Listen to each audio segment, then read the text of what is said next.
Good afternoon all of students. आज की online कक्षा में फिर एक बार सभी का स्वागत है। हमारी तीसरी यूनिट चल रही है और उस तीसरी यूनिट में जो हमारा सबसे अंतिम अध्याय है, अंतिम चैप्टर है, वो है नागरिक समाज एवं अल्पसंख्यक। इसमें आज हम नागरिक समाज के संदर्भ में सारी जानकारियाँ यहाँ पे प्राप्त करेंगे और इस विषय पर हम लोग पढ़ेंगे। नागरिक समाज में हम सबसे पहले एक बात करेंगे कि नगरीय सामाजिक संरचना क्या है। नगरीय सामाजिक संरचना की हम बात करें तो नगर शब्द जो है एक विशिष्ट प्रकार की जीवन शैली है, उससे उसे जोड़ा जाता है। नगरीय एवं नगर दोनों ही शब्द जो है सामान्यतः एक ही अर्थ को व्यक्त करने के लिए प्रयोग किए जाते हैं और नगर को एक प्रकार का स्थान और नगरीय को एक प्रकार के जीवन स्तर के रूप में माना जाने लगा। धीरे धीरे जो प्रमुख रूप से नगरों में रहने वाली जो जनसंख्या है उनका कम या ज़्यादा होना तथा संगठन की जो जटिलता है, उसी आधार पर एक गांव या कस्बे से और कस्बे को नगर से और नगर को एक महानगर से भिन्न करता है। तो एक जो मुख्य आधार क्या है? जनसंख्या। तो जनसंख्या के आधार पर हम नगरों को विभाजित करते हैं कि वहाँ की जनसंख्या जितनी है उसको हम एक गांव का नाम दें कि एक कस्बे का नाम दें कि एक नगर दें या महानगर दें, इस आधार पर।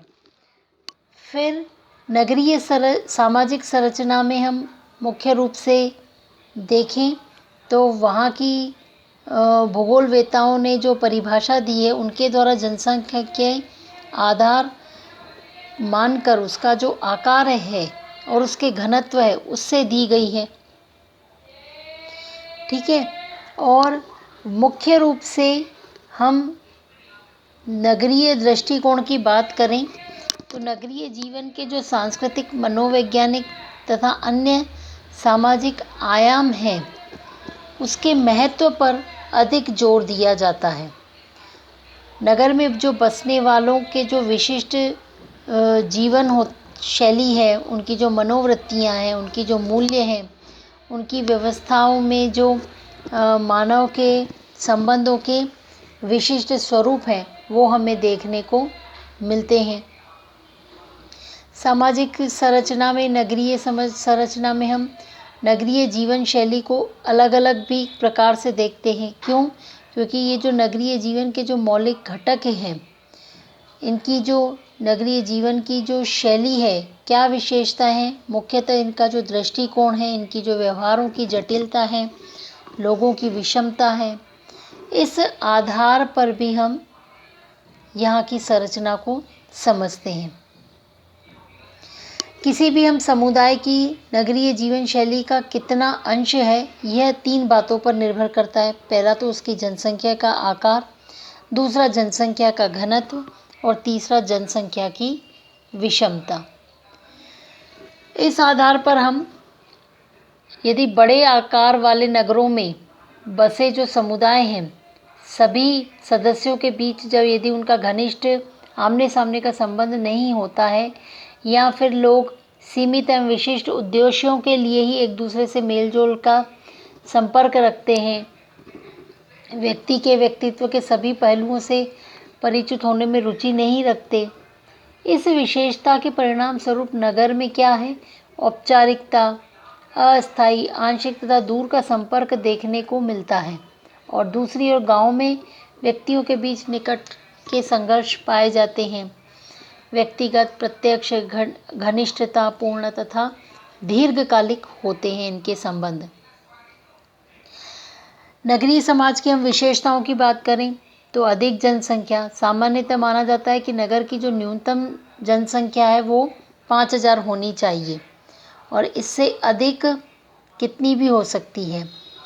नगर पालिका, नगर निगम, छावनी बोर्ड का जो एरिया है, इसकी स्थापना प्रशासन की कोई इकाई तो होती ही है, गैर कृषि कार्यों की प्रधानता, जनसंख्या का जो 75% या अधिक अंग है या कृषि कार्यों में लगे हैं, वो तृतीयक व्यवसाय में लगे हों, ये मुख्य विशेषताएं हैं इनकी।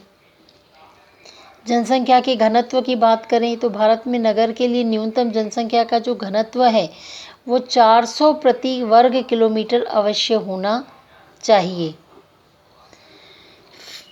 तो इस आधार पर हम नगरों की विशेषताओं को समझते हैं। अब हम बात करेंगे आखिर में इसकी जो विभिन्नताएं हमें देखने को मिल रही हैं। तो क्या देखने को मिल रही हैं? जो नगर है इसकी विशेषताओं में हमें व्यावसायिक विभिन्नता देखने को मिलती है। व्यावसायिक विभिन्नता, कई जो नगरों में रहने वाले जो जीवन है उनका प्रमुख व्यवसाय जो है धंधा है, उद्योग धंधे हैं, व्यापार वाणिज्य है, सरकारी और गैर सरकारी सेवाएं हैं, व्यावसायिक पक्ष है। इस प्रकार से काफ़ी कुछ हमें देखने को मिल रहा है। निजी व्यवसाय है, बड़े बड़े उद्योगपति हैं। नगरीय संरचना में श्रम विभाजन की भी हमें बात मिलती है और विशेषीकरण, जो हमने पहले भी पढ़ चुके हैं कई बार, कि धीरे धीरे नगरों में कार्य का श्रम विभाजन होता है और कार्य का श्रम विभाजन होते होते जब उस कार्य में दक्षता प्राप्त हो जाती है, कुशल हो जाती है, तो उसका विशेषीकरण हो जाता है। और ज़्यादा हम बात करें तो व्यक्तिवादिता का है जीवन। नागरिक जीवन में हम पैसे का ही ज़्यादा मोल भाव देखा गया है। व्यक्ति रात दिन पैसा कमाने की धुन में लगा रहता है। प्रत्येक व्यक्ति अधिक से अधिक धन अर्जित करने, अपने अपने हितों की पूर्ति में लगा रहता है।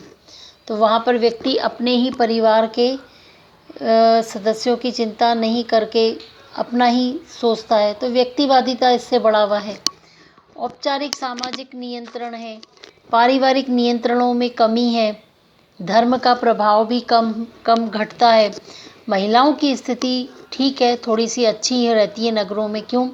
क्योंकि उन्हें पुरुषों के समान कार्य करते हुए देखा जा सकता है। पर्दा प्रथा नहीं है, बाल विवाह की समस्या नहीं है।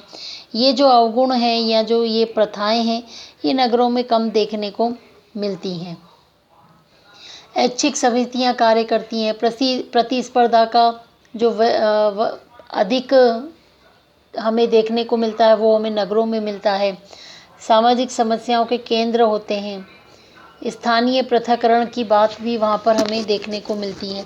इस प्रकार से नगरीय सामाजिक संरचना में विशेषताओं में हमें ये सब बिंदु आते हैं। अब नगरीय समाज से जो जुड़ी अवधारणाएं हैं उनको हम समझें। तो नगरीय समाजशास्त्र क्या है? तो अमेरिकी समाजशास्त्री जो रॉबर्ट पार्क हैं, उनको नगरीय समाजशास्त्र का पिता कहा गया है। नगरीय समाजशास्त्री समाजशास्त्र की जो वह शाखा है जिसमें विशेषतः नगरीय जीवन, उसके संगठन, उसके संस्थानों और उसके संस्थाओं समस्याओं के साथ साथ नगरीय जीवन शैली पर आधारित उसके द्वारा विकसित सभ्यता का अध्ययन किया जाता है। और साथ ही उसकी जो नगरीय पारिस्थितिकी है, परिस्थिति में विकासात्मक, प्राकृतिक, नैतिकता रहित दृष्टि से नगरों में व्यक्तियों, समूहों, संस्थाओं के स्थानिक वितरण का अध्ययन करने वाली शाखा को नगरीय पारिस्थितिक कहा गया है। फिर पूर्व औद्योगिक नगर इसमें बताया गया है। इस अवधारणा का जो प्रयोग है वो प्रोफेसर जो वर्ग ने अपनी पुस्तक industrial cities past and present में दिया है। पूर्व औद्योगिक नगर की अवधारणा, इसके अंतर्गत उन्होंने नगरवाद के बारे में बताया। लुई वर्थ ने नगरीयता को जो बसाहट का तरीका नहीं अपितु जीवन की एक शैली माना है नगरवाद को। ठीक है, इसके अंतर्गत हमें लुई वर्थ ने urbanism is way of life के रूप में जो बताए हैं, तो इसके मुख्य लक्षण बताए हैं क्या, कि विषमता है, निर्भरता है, दिखावापन है, ये नगरीय जीवनों की बात कर रहे हैं। मानदंडों के प्रतिद्वंदिता है उसमें, तीव्र सामाजिक परिवर्तन और अस्थिरता है, सामाजिक गतिशीलता है, व्यक्तिवादिता है, परिवारवाद का ह्रास है, अनौपचारिक सामाजिक संबंधों में गिरावट है। तो इस प्रकार से इन्होंने नगरवाद के बारे में बताया लुई वर्थ ने।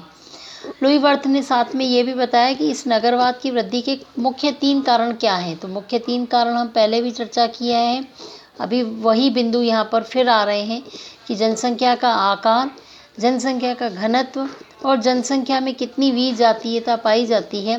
ये 3 कारण जो हैं नगरवाद से नगरीकरण को भिन्न करते हैं।